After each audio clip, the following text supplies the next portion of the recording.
Hare Krishna devotees, welcome to day 72 of our Bhakti Vaibhava seminar on Srimad Bhagavatam Canto 4.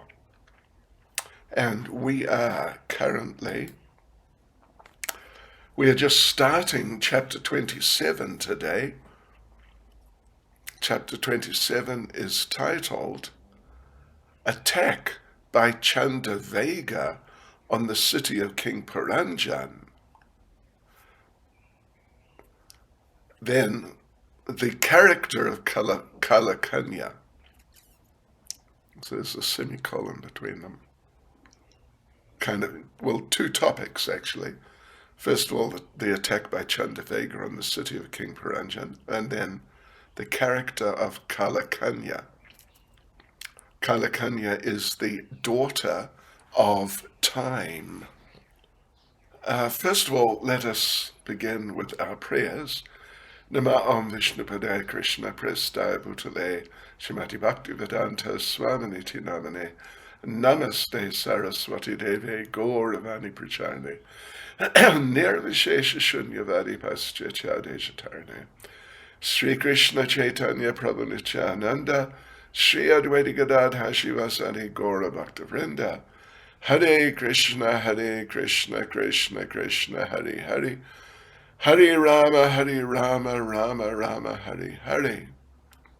Vanchakapaturibhyascha kripasindubhya eva cha, patitanam pavanebhyo vaishnavebhyo namo namaha. Srila Prabhupada ki jai. Okay, so in this chapter 27 then, there are 30 verses. So again, it's a fairly short chapter, 30 verses, which we've divided into 6 sections. And the sections are as follows. First section is from verse 1 to verse 5. Paranjan pacifies his wife and enjoys with her. I imagine we all remember from yesterday, how his wife was just extremely upset and, just in a real state, because he had gone out hunting and he didn't consult with her, didn't take her, he just independently went off on his own. Section 2. Narada tells Prachana Barishat how Paranjan's family increased. Verse 6 to verse 11. Then third section, it's just one verse, verse 12. Paranjan approaches the time of death. Then the fourth section is verse 13 to verse 18. Chandavega attacks the city of Paranjan. Then the fifth section is verse 19 to verse 22. Narada encounters Kalakanya, the daughter of time. And finally there's section 6, verse 23 to verse 30. Kalakanya approaches the king of the Yavanas. All right, so let us begin then by going through the first section. We'll read through the verses. First of all, verse 1. The great sage Narada continued, "My dear king, after bewildering her husband in different ways and bringing him under her control, the wife of King Paranjan gave him all satisfaction and enjoyed sex life with him." Okay. Verse 2. The queen took her bath and dressed herself nicely with all auspicious garments and ornaments. After taking food and becoming completely satisfied, she returned to the king. Upon seeing her beautifully decorated, attractive face, the king welcomed her with all devotion. Verse 3. Queen Puranjani embraced the king, and the king also responded by embracing her shoulders. In this way, in a solitary place, they enjoyed joking words. Thus King Puranjan became very much captivated by his beautiful wife and deviated from his good sense. He forgot that the passing of days and nights meant that his span of life was being reduced without profit. Verse 4. In this way, increasingly overwhelmed by illusion, King Puranjan, although advanced in consciousness, remained always lying down with his head on the pillow of his wife's arms. In this way he considered woman to be his ultimate life and soul. Becoming thus overwhelmed by the mode of ignorance, he could not understand the meaning of self-realization, of his self, or of the Supreme Personality of Godhead. Verse 5. My dear King Prachinabarishat, in this way King Puranjan, with his heart full of lust and sinful reactions, began to enjoy sex with his wife, and in this way his new life and youth expired in half a moment. So let's go back to the beginning of that section 1, verse 1 to verse 5. Puranjan pacifies his wife and enjoys with her. Verse 1. The great sage Narada continued, My dear king, after bewildering her husband in different ways and bringing him under her control, the wife of King Puranjan gave him all satisfaction and enjoyed sex life with him. So, first paragraph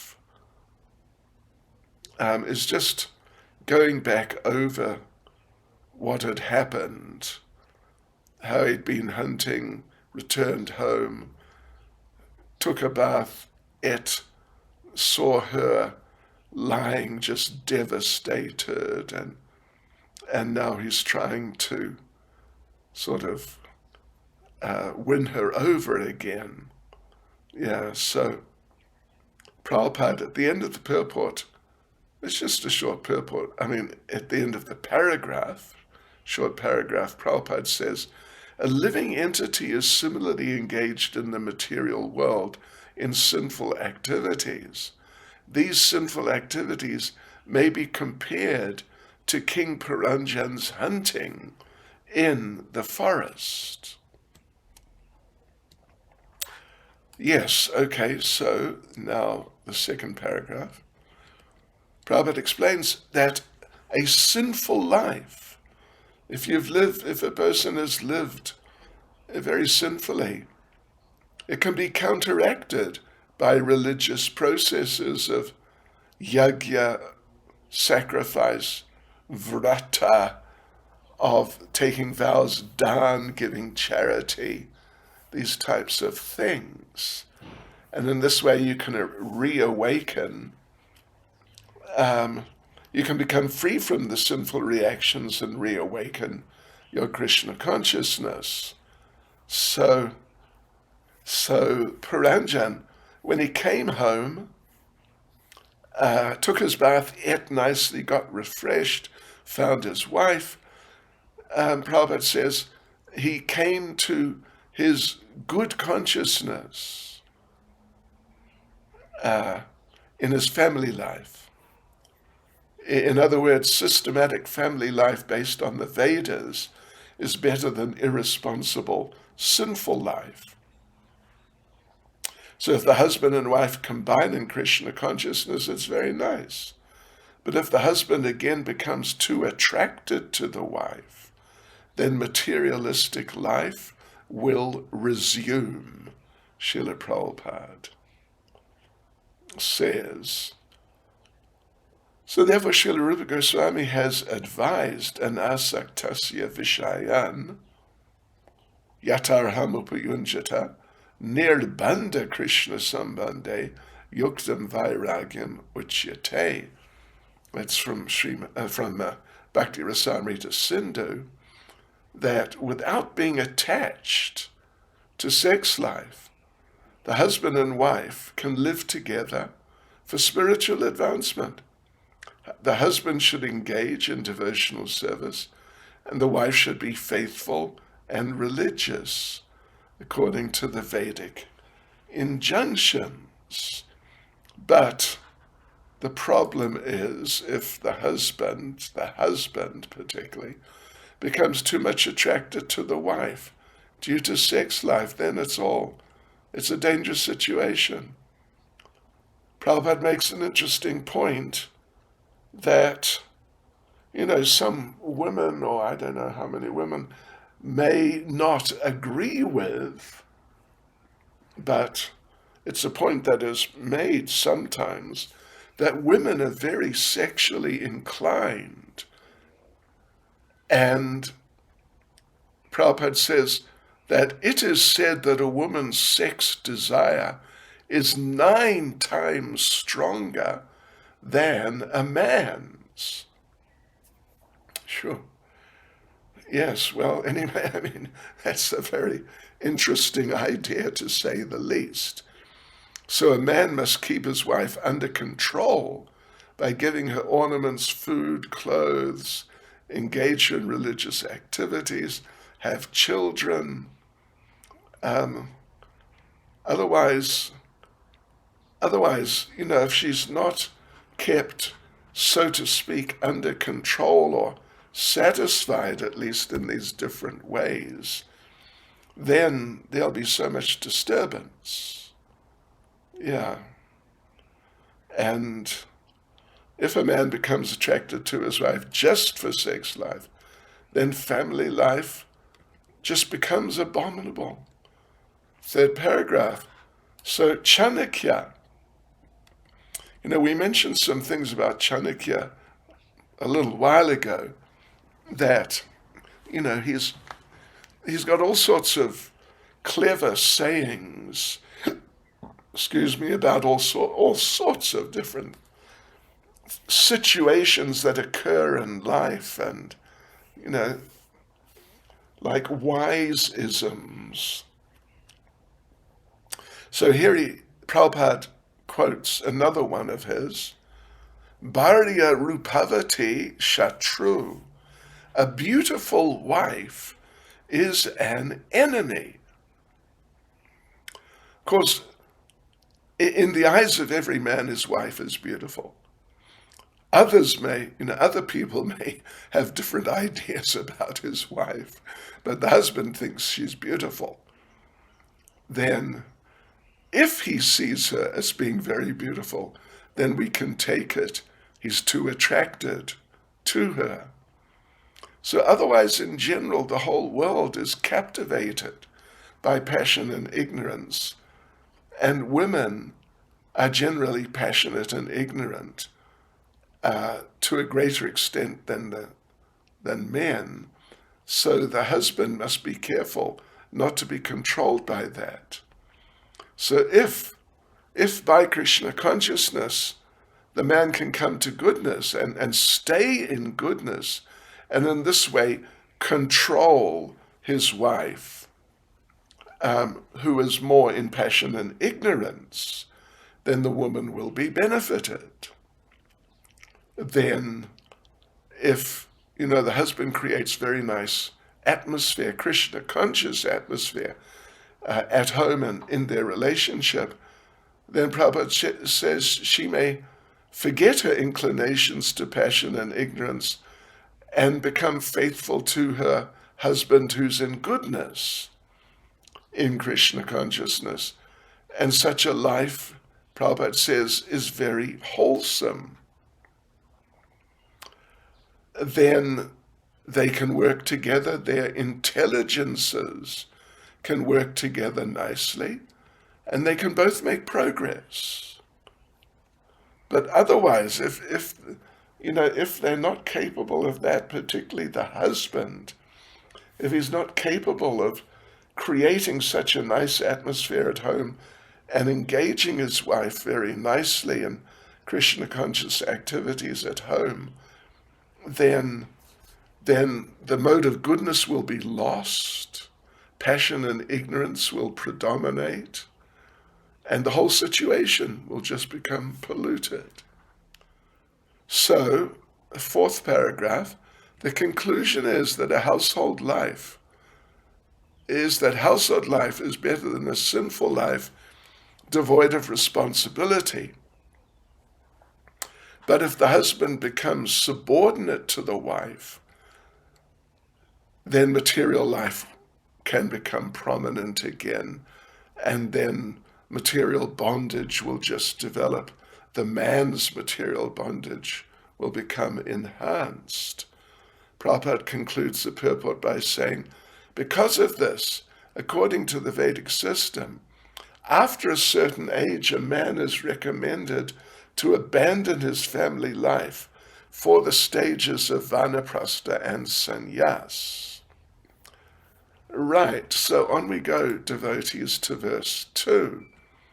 The queen took her bath and dressed herself nicely with all auspicious garments and ornaments. After taking food and becoming completely satisfied, she returned to the king. Upon seeing her beautifully decorated, attractive face, the king welcomed her with all devotion. So let's have a look at the purport here. It's a kind of somewhat shortish or not very long purport. So Prabhupada makes the point that women generally, they're accustomed, they like to dress nicely, nice clothes, nice ornaments, jewelry, sometimes flowers in their hair, or, they have hair. Men, they, as you can see here, generally don't have so much hair, at least in the Vedic tradition, or even, it's just common in society. Men have generally much shorter hair, and you can't do much with it to make yourself look fancy. So the ladies, though, they like to do this, especially in the evening when the husband comes home from working. And it's actually the duty of the wife to dress nicely so that when the husband comes home, that he feels satisfied, he's attracted by her appearance. So in other words, this is a positive point, actually. The wife can be inspiration for good intelligence. If the man sees his wife dressed nicely, with a nice mood and like that, then he can think soberly of family business, because there's so many things in family life which need to be got together and kept together and so on, particularly if there's children there. Family life is really quite a major operation which needs to be undertaken very carefully in a very sober, mature way. So Prabhupada concludes the purport by saying, a wife is therefore supposed to be an inspiration and should keep the husband's intelligence in good order so that they can combinedly prosecute the affairs of family life without impediment. Verse 3, Queen Puranjani embraced the king, and the king also responded by embracing her shoulders. In this way, in a solitary place, they enjoyed joking words. Thus King Puranjan became very much captivated by his beautiful wife and deviated from his good sense. He forgot that the passing of days and nights meant that his span of life was being reduced without profit. So, okay, let's have a look at the purport. It's just one paragraph, but still it's quite extensive. At the beginning, Prabhupada says the word pramada. in this verse is very significant. And yes, Prabhupada, just a sentence or two later, Prabhupada says that pramada means enlivening, but it also means maddening. Yeah. More often than not, as far as I've seen, it means something more to do with madness. So anyway, but Prabhupada at the beginning of the purport says, beautiful wife is enlivening for a husband, but at the same time can be a cause of degradation. So, yeah, then pramada, the explanation on the meaning of pramada is there. And Prabhupada says generally a householder doesn't take so seriously the passing of time. Someone who's in ignorance thinks days and nights just come and go and come and go, and there's no real significance to it. It's just the laws of nature. But a person in ignorance, a man in ignorance, doesn't know that when the sun rises, it takes away from your lifespan. Yeah. So, in fact, there's a verse in the Bhagavatam, I think it may have been earlier, I think we may have seen it, that by rising and setting, the sun reduces the life expectancy of everyone except the devotees, because the devotees are on the eternal platform, being fully engaged in devotional service. So when the time comes for the end of their bodies, they'll be able to go back to Godhead. So yes, so therefore, a foolish man just day after day enjoys the company of his wife and forgets the duty of human life. And this is called apakrishta chaitanam, or Prabhupada says, degraded consciousness. Actually, human consciousness has to be used for Krishna consciousness. But under these circumstances of like deeply entrenched household life, materialistic household life, then under those circumstances, a person doesn't take it seriously and thus becomes degraded.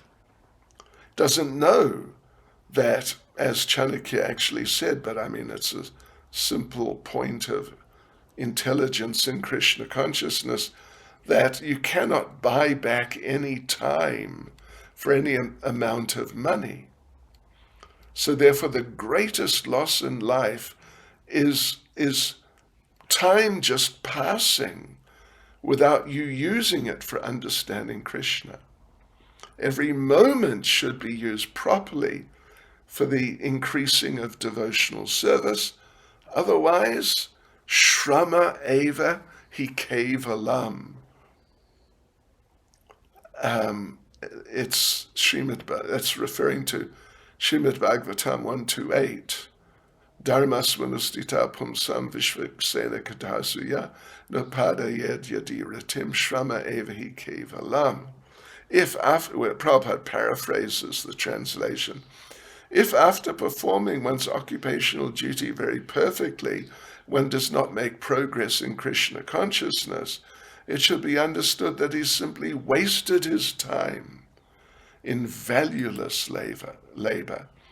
We gave a translation of the last line a couple of days ago, Shrama eva hi kevalam, that if by performing our occupational duties we don't develop an attraction to Krishna, then it's just a waste of time. Shrama means a waste of time. Eva means definitely. He means certainly. Kevalam means only. So if we do our occupational duties, but we don't get any increase in our Krishna consciousness, then all those efforts, it is certainly, definitely, only a waste of time. That's pretty emphatic, isn't it? Verse 4. In this way, increasingly overwhelmed by illusion, King Puranjan, although advanced in consciousness, remained always lying down with his head on the pillow of his wife's arms. In this way, he considered woman to be his ultimate life and soul. Being thus overwhelmed by the mode of ignorance, he could not understand the meaning of self-realization, of his self, or of the Supreme Personality of Godhead. Right, okay, so Prabhupada explains human life is meant for self-realization. First you must realize yourself, or nijam. Then we have to realize the supersoul, Paramatma, Supreme Personality of Godhead. But when you're too much materially attached, one takes woman to be everything. And that's the basic principle of material attachment. And that's, what a classic example here. So in that condition, you can't realize yourself, you can't realize the Lord. And Srila Prabhupada refers to and partially quotes a very relevant and interesting Bhagavatam verse, 5th Canto, chapter 5, verse 2. Mahatsevam dwaram ahura vimuktes, tamo dwaram yoshitam sangha sangam. And Prabhupada paraphrases and says, if one associates with Mahatmas or devotees, his path of liberation is opened. But if one becomes too much attached to women, or to persons who are also attached to women, that is, attached to women directly or indirectly, he opens the tamodwaram, the door to the darkest region of hellish life. Okay, so on we go, devotees, to the second paragraph. Prabhupada makes the point that Puranjan was actually a great soul. He was intelligent, he had advanced consciousness, but because of his being too addicted to women, his consciousness was covered. So now, in the modern age, people's consciousness is too much covered by wine, women, and flesh. So people are completely unable to make progress in self-realization. Of course, the first step in self-realization is to know we're not this body. Second step is to know the soul is part and parcel of the Supreme Lord. And this is confirmed, of course, in Bhagavad Gita 15:7. The purport, the translation of which I'll just repeat here. The living entities in this conditioned world are my eternal fragmental parts. Due to conditioned life, they're struggling very hard with the 6 senses, which include the mind. So then the third paragraph, all the living entities, all of us, we're all part and parcel of the Supreme Personality of Godhead. But unfortunately, in the current state of society, of civilization, there's just the whole thing, it's such a very big thing, of the encouragement of attraction to the opposite sex. From the beginning of life. So people become completely unable to come to the level of self-realization, and they don't know this is the greatest loss in human life. So Prabhupada says, thinking of a woman always within one's heart is tantamount to, it's like equivalent to lying down with her on a nice bed. The heart is the bedstead and is most valuable. Prabhupada concludes the purport by saying, when a man thinks of women and money, he lies down and rests on the arms of his beloved woman or wife. In this way, he overindulges in sex life and thus becomes unfit for self-realization. Right, so on we go, devotees, to verse 5. Verse 5, my dear King Prachinabarhishat, in this way King Paranjan, with his heart full of lust and sinful reactions, began to enjoy sex with his wife, and in this way his new life and youth expired in half a moment. So Prabhupada at the beginning of the purport quotes Govinda Das. Govinda Das is great devotee and songwriter from the time of after Lord, but a little after Lord Chaitanya, maybe the time of Narottam Das Thakur or something like that. And this is actually a verse from Bhaja Hure Mana, if you may be familiar with that song. Edana Yovana Putra Parijana Ite Kiyache Paratitire Kamala Dala Jala Jivana Talamala Bhajaham Haripada Nitire.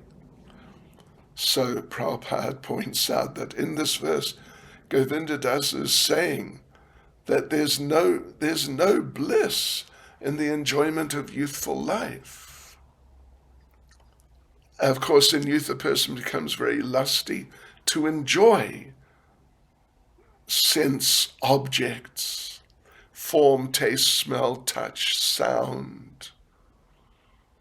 And now the modern scientific method encourages the younger generation to enjoy these 5 also: form, taste, smell, touch, and sound. See beautiful forms, hear the news, hear songs of sense gratification, smell nice perfumes and scents, touch the bodies of women or the opposite sex, and then gradually touch their sex organs. Hare Krishna. So Prabhupada makes the point, all of this is also pleasing to the animals. So generally for humans, there are restrictions with these things. Otherwise, you're going to become like an animal. Or even beyond that, in your next life, you are actually just going to become an animal. So Prabhupada in the second paragraph makes the point that thus it's said in this verse, Kama Kashmala Chetasa, the consciousness of King Paranjan was polluted by lusty desires and sinful activities. So in the previous verse, it was said that Paranjan, although he was advanced in consciousness, lay down on a soft bed with his wife. In other words, too much into sex life. Just too much, just on and on. Just, it's the focal point of life. So, Prabhupada goes on in that paragraph that the words Navam Vaya are significant. Yes, they indicate the period from 16 to 30 years of life. So these are the years that one can strongly enjoy the senses. And at that stage of life, the person thinks life is just going to go on. He'll just continue enjoying, and that's it. That's his life. But then Prabhupada quotes famous old British saying, "Time and tide wait for no man."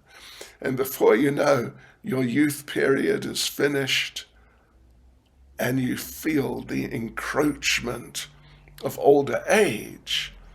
So those who waste their lives doing sinful things in youth, when their youth finishes and it's like, after 30, you can see middle age is sort of, coming up on the horizon. So they see it coming up, they feel it coming up. So they become disappointed at that stage. And of course, people who've had no spiritual training, they really like to enjoy those years from 16 to 30. After 40, a person simply leads a disillusioned life because he's got no spiritual knowledge.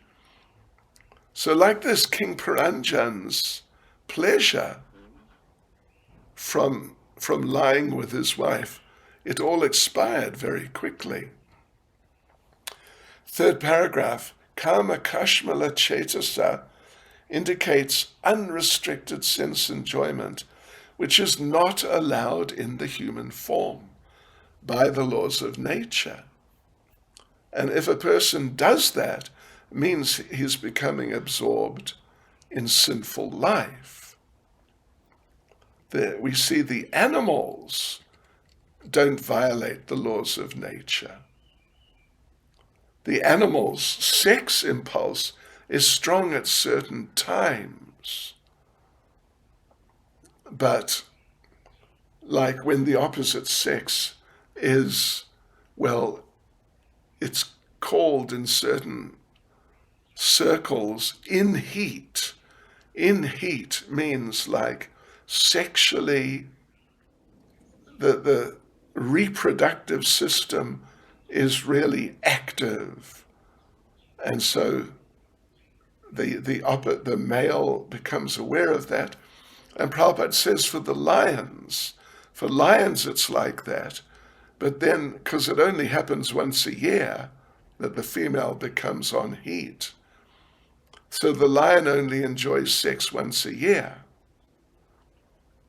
But for humans, at least according to religious principles, a man is restricted to sex life once a month at the particular time of the main time of fertility of the wife. And then assuming the wife does then become pregnant, he's not allowed sex life at all. Got to wait for the child to be born and the wife to recover from all of that, and then after that time, they may see about having another child. So Prabhupada says that is the law for human beings. So even under certain circumstances, it's not impossible, but Prabhupada, even though he sort of considered the idea earlier on in the development of ISKCON, but after a while he rejected the idea.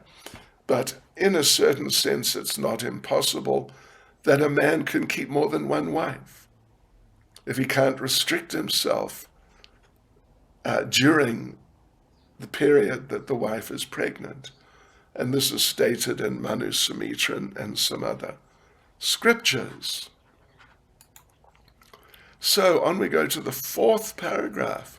So these laws and shastras, they're for the humans.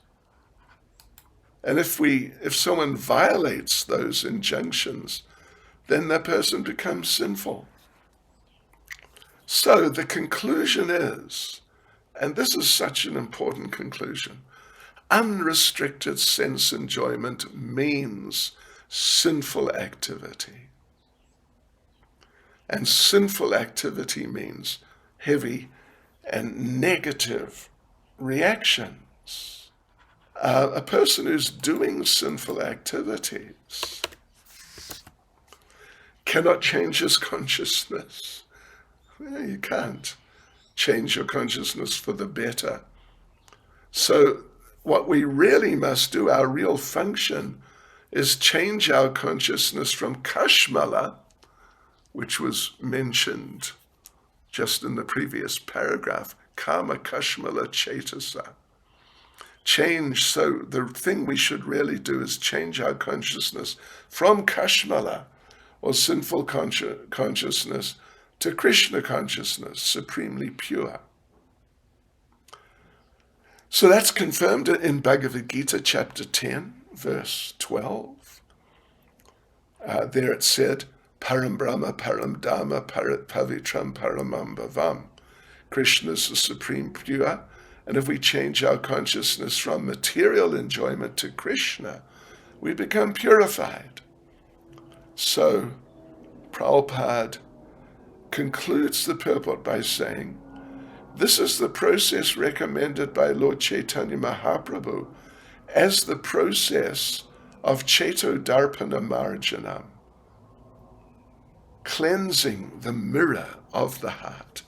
And that appears in Chaitanya Charitamrita Anchalila chapter 20 verse 12.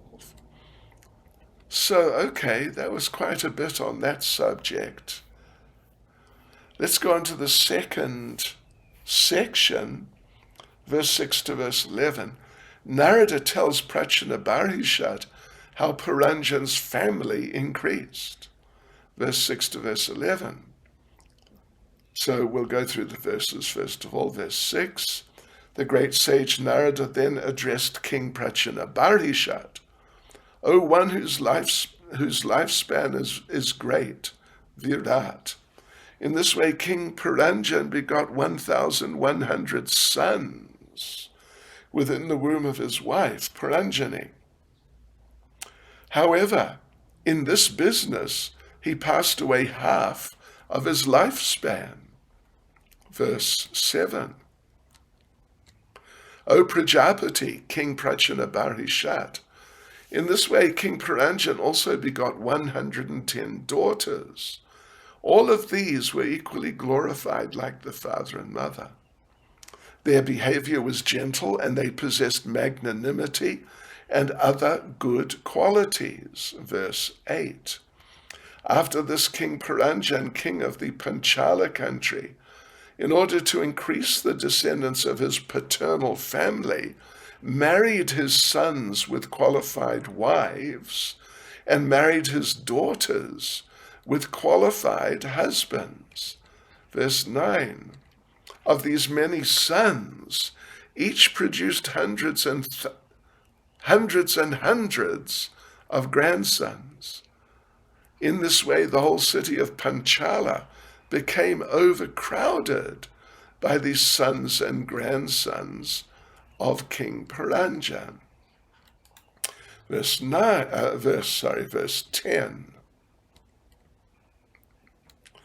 The sons and grandsons were virtually plunderers of King Puranjan's riches, including his home, treasury, servants, secretaries, and all other paraphernalia. Puranjan's attachment for these things was very deep-rooted. 11. The great sage Narada continued, My dear King Prachana Barhishat, like you, King Puranjan also became implicated in so many desires. Thus he worshipped demigods, forefathers, and social leaders with various sacrifices, which were all very ghastly, because they were inspired by the desire to kill animals. Okay, so we go back to verse 6. Well, the section is verse 6 to verse 11, and it's about Narada tells Prachana Barhishat how Puranjan's family increased. Verse 6. The great sage Narada then addressed King Prachana Barhishat, O one whose lifespan is great, Virat. In this way, King Puranjan begot 1,100 sons within the womb of his wife Puranjani. However, in this business, he passed away half of his lifespan. So Prabhupada makes the point that there are several significant words here. The first is Ekadasha Shatani. Ekadasha means 11. Ekadasi, the 11th day of the moon. So Puranjan begot 1,100 sons in Puranjani, and in that way passed half his life. And Prabhupada makes the point, generally men follow this process. They beget children till 50, maybe up to 60. And another point, Prabhupada says that formerly people used to have between 100 and 200 sons and daughters. Puranjan had 1,100 sons and 100, well, I think it was 110 actually, daughters. So now people cannot produce so many children. Rather, they try to stop children by contraceptive methods. I remember just near where we lived, on the same road, maybe 4 or 5 houses just along one way, there was a family. They had 15 children, husband and wife. And we would, maybe once a year or less, we were not close to them. Our family, my parents and me and my brother, we'd go and visit them. And it was complete chaos in there. The children were just going wild, fighting and shouting and screaming and taking things from each other. Oh gosh. But in these days of Puranjan, he had 1,100 sons, 110 perhaps daughters. Actually 110. That was a misprint there. 110 daughters. And generally speaking, they were very good. So now the second paragraph, the Vedic literatures don't talk about using contraceptive methods, even though they're having hundreds of children. Contraception for checking population, just holding population back, is another sinful activity. But in Kali Yuga, they don't care. And Puranjan did not use such methods, so children were just coming and coming. So there is a contraceptive method in Vedic literature, in Vedic scriptures, and the Vedic way of life. That contraceptive method is a very simple one: restraint. Just stop, unless you particularly, together, husband and wife, they really want to have another child. Otherwise, restraint. You just stop, and that's it. Yes, so if the man has good consciousness, he consults with his wife, and they can make a mutually acceptable decision on this sort of thing, and on anything, actually. So in other words, if you have a good Krishna-conscious wife, then decisions can be made very nicely by consultation with a view to progress in Krishna consciousness. So Srila Prabhupada concludes the purport by saying, children are called parinama, or byproducts, and when one consults his good intelligence, he can see that his byproducts should be the expansion of his Krishna consciousness. Verse 11, O Prajapati, King Prachanabarishat, in this way King Puranjan also begot 110 daughters. All of these were equally glorified like the father and mother. Their behavior was gentle and they possessed magnanimity and other good qualities. So, Prabhupada, there's a purport here. When children are begotten according to rules and regulations, generally they become as good as the parents. But if they're born illegitimately, just out of sort of irresponsible sex life for enjoyment, then they become Varna Sankara, irresponsible even to themselves. So formally this would be stopped because of the performance of Garbhadam Samskar. And we see that Puranjan did not have Varna Sankara, unwanted children. They were very nice. Second paragraph. Even though we may have many good children, the desire for sex that is beyond the proper standards is sinful. And actually too much enjoyment of any sense, not just sex life, results in sinful activities. So you have to become a Goswami, a Swami at the end of life. You can beget children up to 50 maximum, but after 50 stop. Then take Vanaprastha, then leave home and become sannyasi.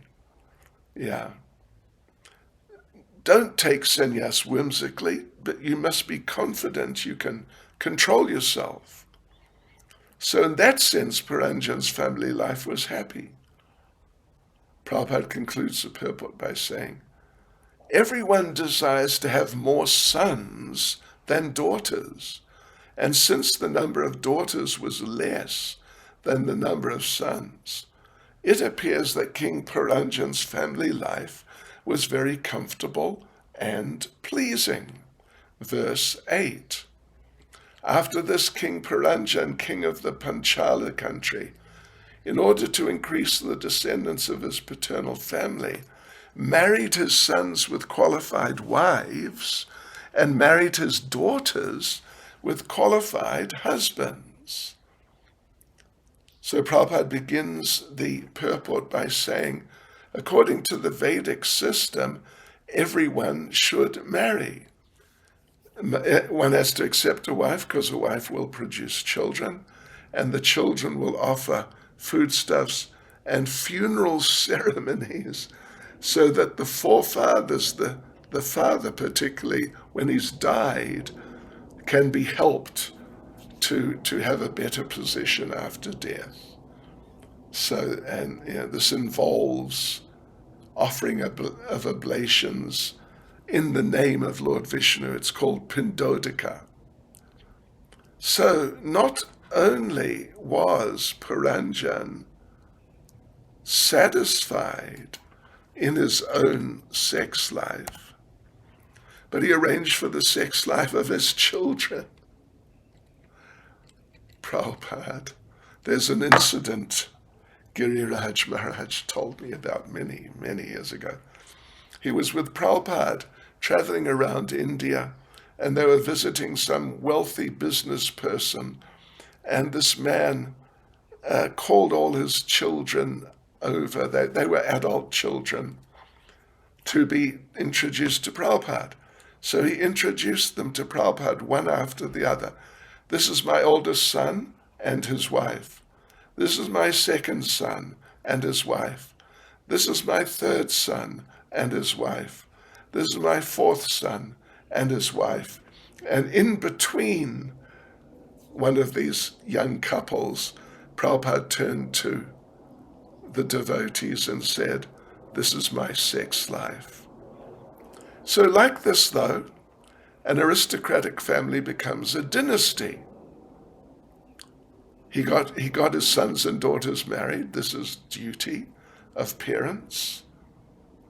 And not just to give them freedom to intermingle. Yeah. So like this, Vedic social organization was very good. And it stops the development of illicit sex, Varna Sankara. Prabhupada concludes the purport by saying, Unfortunately, in this age, although the father and mother are anxious to get their children married, the children refuse to get married by the arrangement of the parents. Consequently, the number of Vana Sankara has increased throughout the world under different names. Verse 9, of these many sons, each produced hundreds and hundreds of grandsons. In this way, the whole city of Panchala became overcrowded by these sons and grandsons of King Puranjan.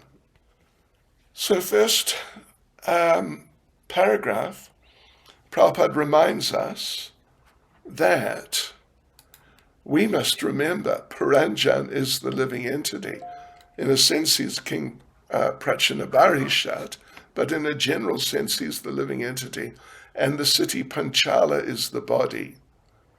The body is the field of activities for the living entity. As Bhagavad Gita says, Kshetra Kshetra Gya. So one is the living entity, Kshetra Gya, who knows the field, the Kshetra. The other is the body of the living entity, the Kshetra. So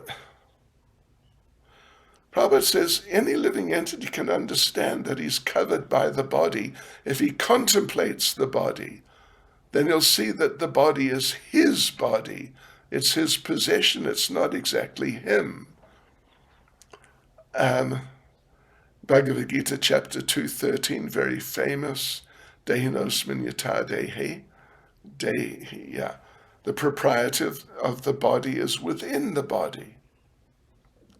The body is taken as Panchala Desh, the field of activities, where the living entity can enjoy the senses in relation to the sense objects, Gandha, Rasa, Rupa, Sparsha, Shabda, aroma, taste, form, touch, and sound, means the sense objects made from earth, water, fire, air, and sky or ether. So within the body, the living entity creates actions and reactions, allegorically known as sons and grandsons. So Narottam Das Thakur says that Karmakanda Jnanakanda Kevala Visherabanda Amrita Baliya Yebakai. And he goes on, but the translation is, fruit of activities and mental speculation are simply cups of poison. Whoever drinks of them, thinking them to be nectar, must struggle very hard life after life in different types of bodies. Such a person eats all kinds of nonsense and becomes condemned by his activities of so-called sense enjoyment. Second paragraph. So Prabhupada makes the point, the field of action and reaction by which the descendants increase begins with sex life. Puranjan had sons who got then grandsons, so he was involved in hundreds and thousands of actions and reactions. Yeah. The sons and grandsons are the actions and reactions. So he stays in this world for sense gratification. And his reproducing results in societies, nations, communities. They all come from sex life. Prahlad Maharaj speaks, 7th Canto, chapter 9, verse 45, a griha medi, person who wants to remain in material existence, wants to remain within the body, remain within society, enjoy friendship, love, and community. But his only enjoyment really is in increasing the number of people who want to enjoy sex. So the world becomes overpopulated. And then come reactions from material nature, war, famine, etc. And in this way, the population is reduced but then it's recreated. So due to a lack of Krishna consciousness, all this creation annihilation is going on under the name of human civilization. And the cycle just continues due to a lack of knowledge of the soul and the Lord. So we finish there for today, devotees, and we will carry on tomorrow. Srila Prabhupada Ki Jai.